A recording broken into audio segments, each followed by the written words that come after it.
하나님의 말씀 룻기 3장 1절의 말씀입니다. 룻의 시어머니 나오미가 그에게 이르되 내 딸아 내가 너를 위하여 안식할 곳을 구하여 너를 복되게 하여야 하지 않겠느냐. 아멘.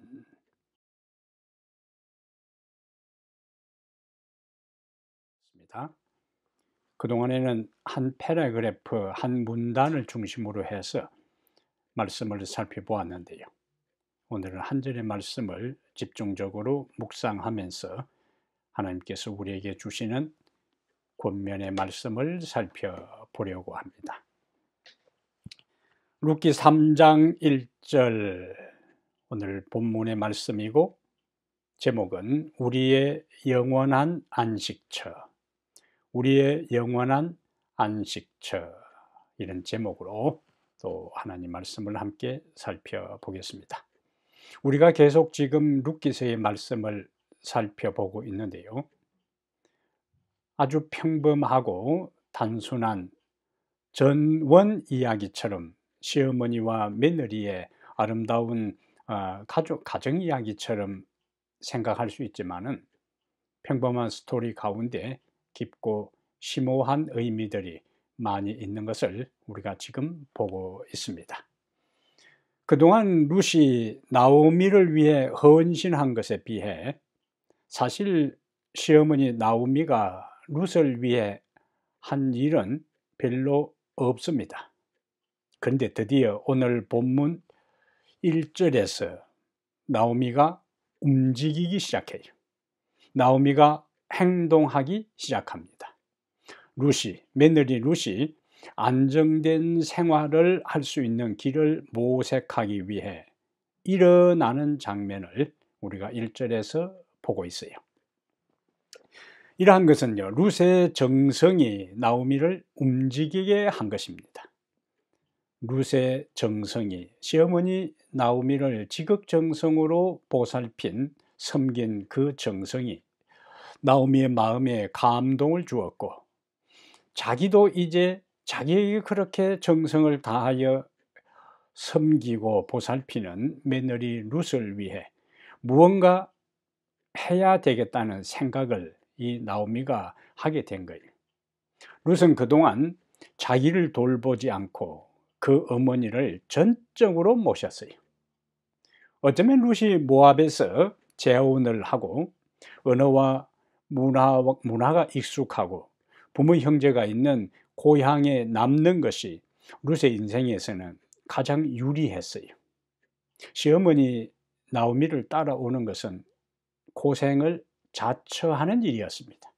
그의 미래는 불투명했고 그의 앞으로의 삶이 어떻게 될지 아무도 보장해 주지 않는 전대 미답의 세계로 이제 이 룻이 들어온 거예요. 근데 그는 단 한 가지, 시어머니가 섬기는 하나님을 믿고 그 홀로 된 시어머니를 모시겠다는 그 일념, 그 하나의 순수한 마음으로 베들레헴에 따라왔어요. 어쩌면 그의 동서였던 오르바가 자기 고향으로 돌아갔을 때에 사람들이 평가하고 생각할 때는 시어머니를 따라 베들레헴으로 가기로 선택한 룻의 선택과 자기 고향으로 돌아간 오르바의 선택 사이에 인간적으로는 오르바의 선택이 훨씬 더 지혜롭고 현명한 선택처럼 보였습니다. 이 룻은 그럼에도 불구하고 어머니를 따라 베들레헴에 돌아와서 체면과 창피를 무릅쓰고 당시에 가장 가난한 자들이 하는 이삭 줍기를 계속했어요. 보리 수확 때부터 밀 수확 때까지 자그마치 7주에 걸쳐서 매일매일 들판에 가서 힘든 이삭 줍기를 계속했습니다. 그러한 이삭 줍기를 하는 룻의 미래가 어느 누가 그 룻의 미래가 있을 거라고, 룻의 미래에 희망이 있을 것이라고 생각을 했겠어요. 그는 이방 여인이었어요. 그는 과부였어요. 그는 가난한 여인이었습니다. 인간적으로 그에게 있어서 아무런 희망을 기대할 수 없는, 또 발견할 수 없는 그런 처지에 놓인 겁니다. 근데 오늘 본문에서 룻의 삶의 희망의 서광이 비치기 시작합니다. 그의 그동안 집에 칩거하고 있던 나오미가 며느리를 위해서 무언가 하기 위해서 적극적으로 나서는 장면이 오늘 본문의 1절의 이야기입니다. 자, 그렇다면 룻의 삶의 희망의 서광이 비치기 시작했다는 이런 모습 속에 우리가 1절을 통해서 어떤 교훈을 발견할 수 있을까요? 오늘 두 가지 말씀을 좀 드리려고 합니다. 첫 번째는 다른 사람을 돕는 것이 내가 사는 길이다. 다른 사람을 돕는 것이 내가 사는 길이다 하는 메시지를 하나님은 오늘 본문을 통해서 우리에게 주셔요. 자, 그동안 룻은 시어머니를 위하여 전심으로 헌신했어요. 나오미는 그 정성에 감동하여 드디어 룻을 위하여 움직이기 시작합니다. 선이 선을 낳았어요. 진심이 진심을 낳았습니다. 시어머니 나오미를 위한 헌신으로 룻의 인생이 앞으로 풀리게 됩니다.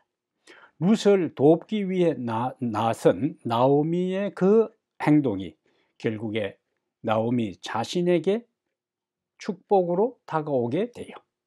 다른 사람을 돕는 것이 곧 내가 사는 길이다.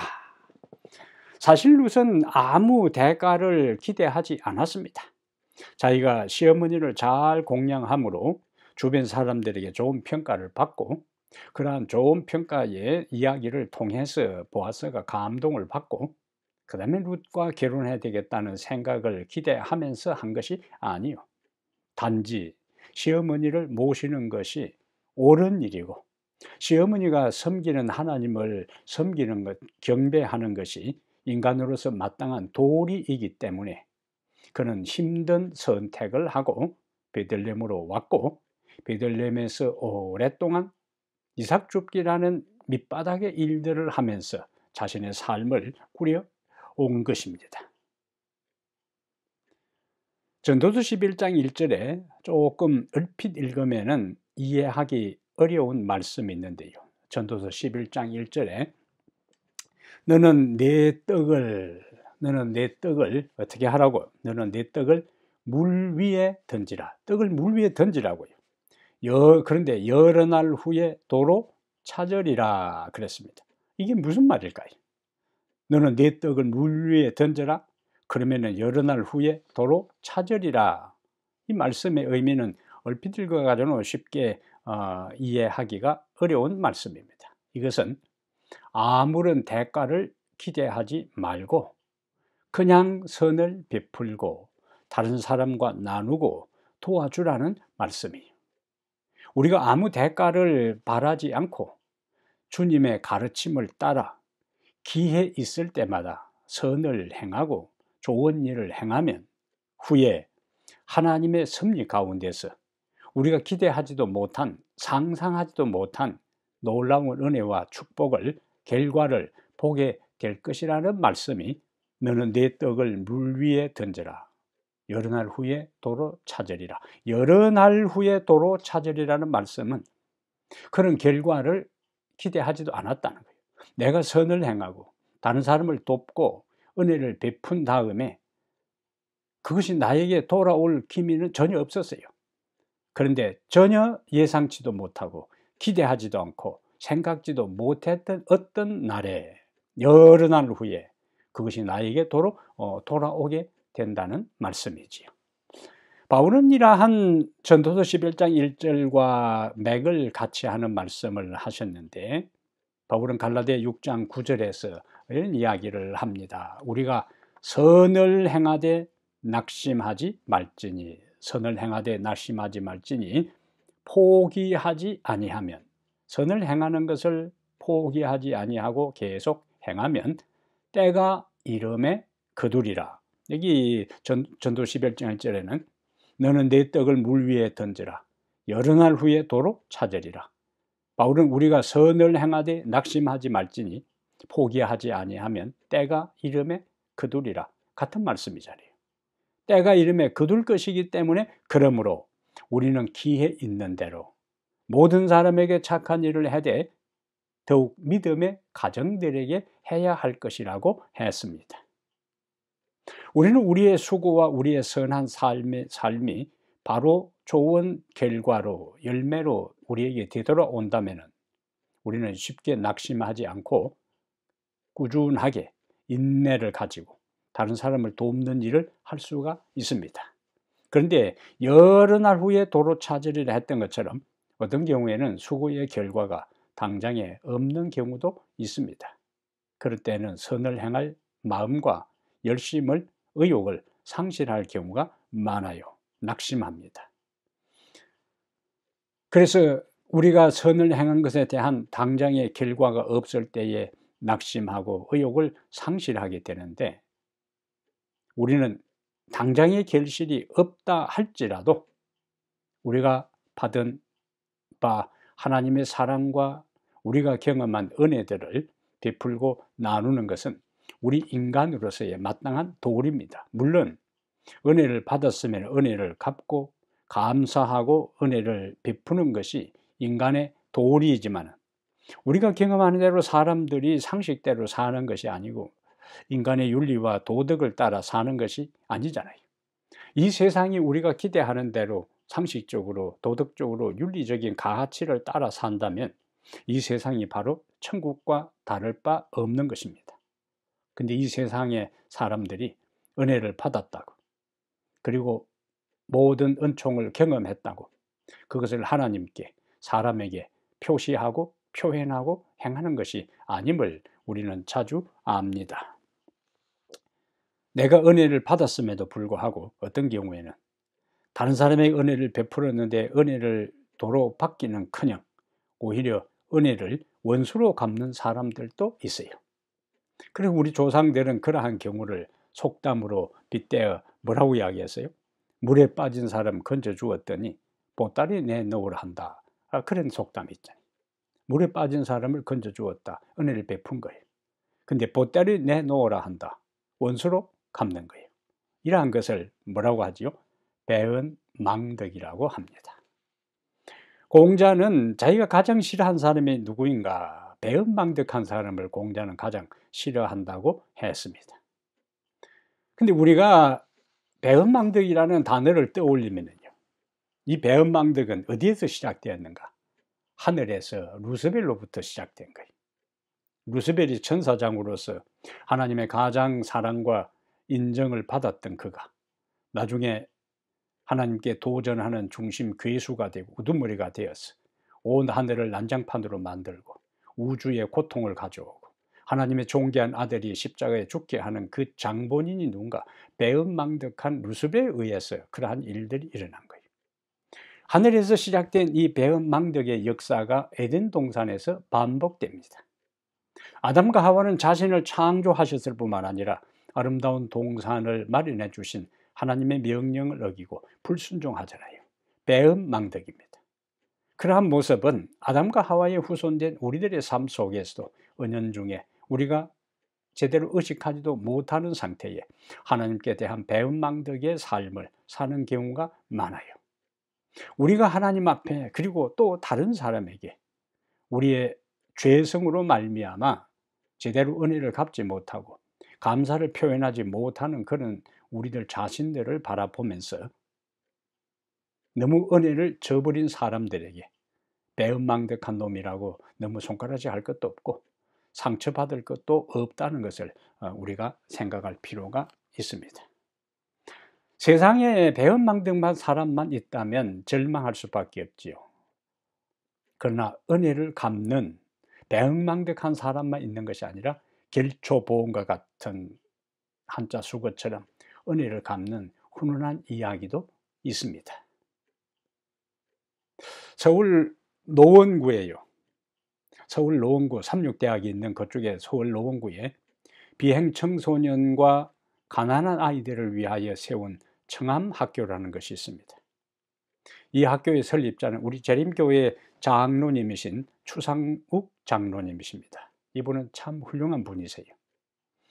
이분이 학교를 세우고 또 비행 청소년을 선도하는 일에 헌신했기 때문에 그 지역에 있는 검찰청의 한 검사가 이분을 형님처럼 따르는 일들이 있게 됩니다. 하루는 이 검사를, 자기를 형님처럼 따르는 이 검사를 만났는데, 검사가 이야기를 합니다. 한 절의 주지 스님에 대한 아주 나쁜 투서가 검찰청에 접수됐는데, 뭔가 이 사람을 자기가 지금 처리를 해야 되는데 어떻게 하면 좋을지를 장로님에게 잠깐 이야기를 했어요. 장로님은 절의 주지 종교가 다른 사람이라 할지라도 종교인인데 그 투서대로 그렇게 나쁜 일을 했을 리가 있겠느냐, 잘 참고해서 처리하면 좋겠다고 조언을 했습니다. 그 결과 그 스님 건은 무혐의로 처리되었어요. 시간이 흘렀습니다.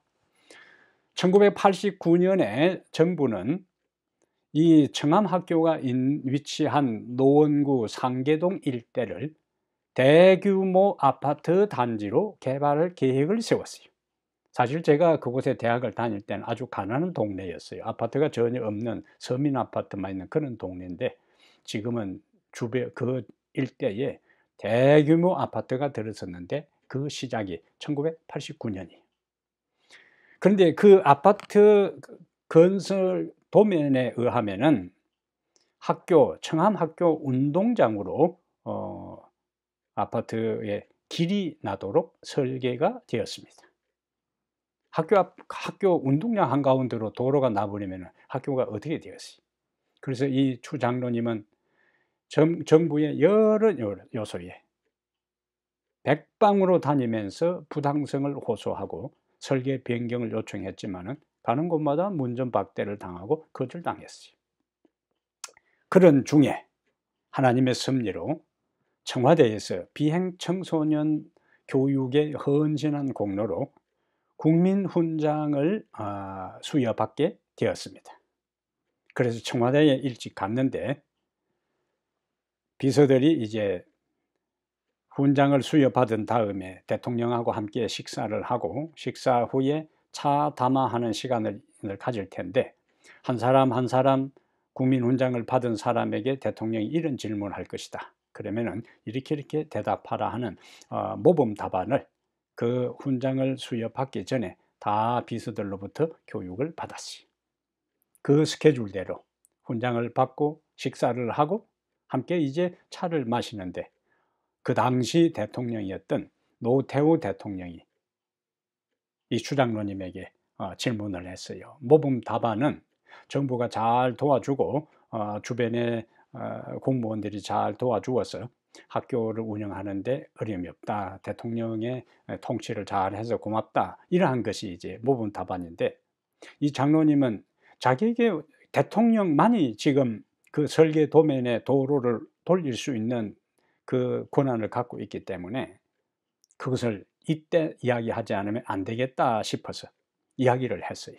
근데 이 노태우 대통령은 그 이야기를 듣고 아무 반응을 하지 않고 그냥 그 다음 다른 사람에게 또 질문을 한 것입니다. 그런데 그 자기에게 대통령과 대통령과 만나서 뭐 도와줄 거 없느냐, 그동안에 그 일을 하면서 수고했다, 뭐 협조할 것이 없느냐 하는 질문을, 이거는 굉장히 중요한 기회잖아요.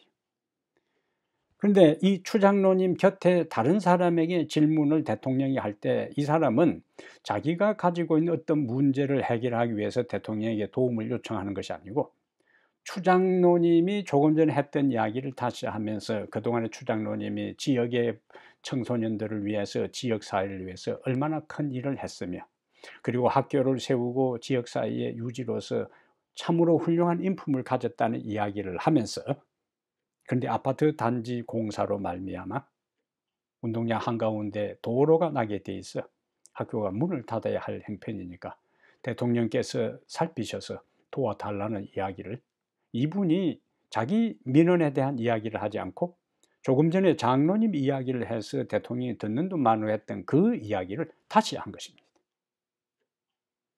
그 결과 대통령이 관심을 갖고 비서에게 지시를 내리고, 그리고 설계 도면이 변경되어서 운동장 한가운데로 가로질러 내야 할 그 도로가 운동장 밖으로 삥 둘러서 도로가 내도록 공사 건설 변경이 생긴 겁니다.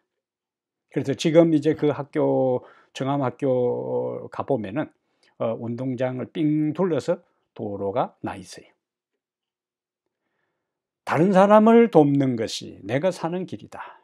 이 장로님은 이 장로님의 입장을 대변한 사람이 누구냐? 그때 투서 때문에 검찰에 다니면서 조사를 받아야 할 그 사람이, 장로님이 잘 배려해 주지 하는 그 한마디로 구제받은 그 사람이 자기가 투서에서 무혐의 처리가 되고 검찰의 조사를 받지 않고 검사 손에서 모든 문제가 끝났다는 것이 바로 추장로님에 의해서 이루어진 것을 알고 있었기 때문에 결정적인 순간에 자기가 받은 은혜를 도로 갚은 것입니다.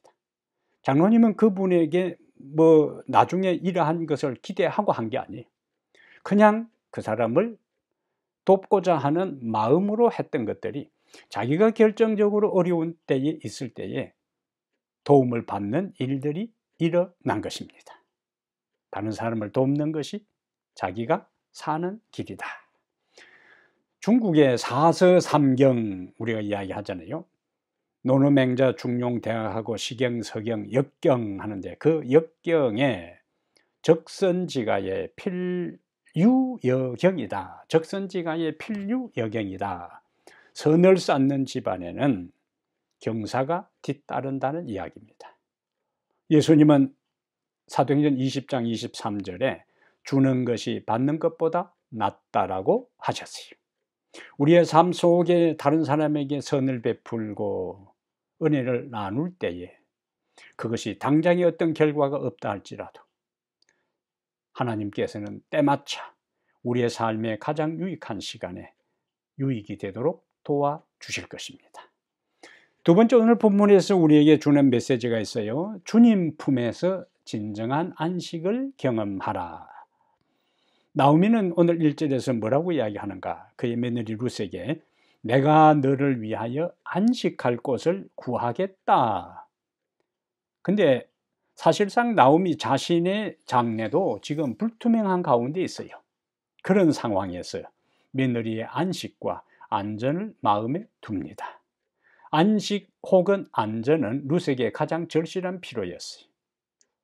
구체적으로 말하면 가정과 남편을 말을 하는 것입니다. 룻에게 있어서 안식처는 뭐냐? 남편을 만나 결혼해서 가정을 갖는 거예요. 젊은 과부 룻에게 있어서 안식은 남편을 만나 가정을 가질 때 확보되고 보장되는 것입니다. 이미 나오미는 룻기 1장 8절과 9절에서 두 며느리에게 뭐라고 이야기하는가? 가족 품으로 돌아가라고 이야기하면서 남편의 집에서 평안함을 얻게 하시기를 원한다고 했어요. 남편의 집에서. 고대 세계에서 생활력이 없는 여인은 남편을 잘 만나야 안식을 얻는 것이 최고의 길이었습니다. 그런데 여러분, 성경은 자기 백성 이스라엘을 하나님께서 신부라고 이야기하고 아내로 이야기하고 하나님 자신이 남편이라고 했어요. 이스라엘은 하나님의 아내요. 하나님은 이스라엘의 남편이라는 거예요. 이사야 54장 5절에 이는 너를 지으신 자는 내 남편이시라. 우리의 창조주는 우리의 남편이라는 거예요. 그 이름은 만군의 여호와시며, 이사야 62장 5절에서는 신랑이 신부를 기뻐함 같이 네 하나님이 너를 기뻐하시리라. 근데 여러분, 신약에 와서는 그리스도가 남편이고 교회는 그의 아내라고 했어요. 그래서 교회인 우리의 진정한 안식은 어디에서 일어나는가? 어디에서 찾을 수 있는가? 남편 되시는 그리스도 안에서 경험할 수가 있습니다. 주님은 불안한 세상을 살아가는 우리를 초청하셔요. 마태복음 11장 28절에 수고하고 무거운 짐진 자들아 다 내게로 오라. 내가 너희를 쉬게 하리라. 무슨 말씀이지요? 안식하게 하리라. 시대소망 328페이지에는 예수께서 마음 상한 자와 근심하는 자들, 희망이 시들어버린 자들을 보시면서 내 안에서 모두 쉼을 얻으라고 초청하신다. 그러면서 329페이지에는 예수께서는 우리의 고단한 어깨에서 짐을 가져가실 것이다. 그리고 쉼을 주실 것이다. 그는 염려와 슬픔의 짐도 지실 것이다. 예수께서는 우리에게 모든 근심을 당신에게 벗어놓으라고 초청하신다. 아멘. 중세의 유명한 신학자 아우구스티누스라고 하지요. 이 어거스틴은 그의 참회록에서 이렇게 고백합니다. 오 하나님, 하나님은 당신을 위해 우리를 지으셨습니다. 그래서 우리의 마음은 당신 안에서 안식할 때까지 참된 안식을 누릴 수 없습니다라고 그의 참회록에서 고백을 했어요. 하나님 품에서 진정한 안식을 누릴 때까지 우리는 진정한 안식을 누릴 수가 없다는 거예요. 찬미가 515장에 참 아늑한 안식처 하나님 품이며 내 마음에 안위 되는 곳 하나님 품이며 저 마귀 속박 벗을 곳 하나님 품이며 라고 노래합니다. 후렴구는 오 예수 복된 주여 우리를 지키사 주 품에 더 가까이 이르게 합소서. 아멘. 그러므로 사랑하는 여러분, 우리의 누릴 영원한 안식처, 진정한 안식처는 예수 그리스도의 품입니다. 주께서 우리를 부르셔요. 세상이 불안하고 혼란하고 마음 둘 곳 없는 인생을 살아간다 할지라도 예수 그리스도 안에 참된 쉼과 안식과 평안이 있습니다. 오늘 말씀 정리합니다. 다른 사람을 돕는 것이 내가 사는 길이다.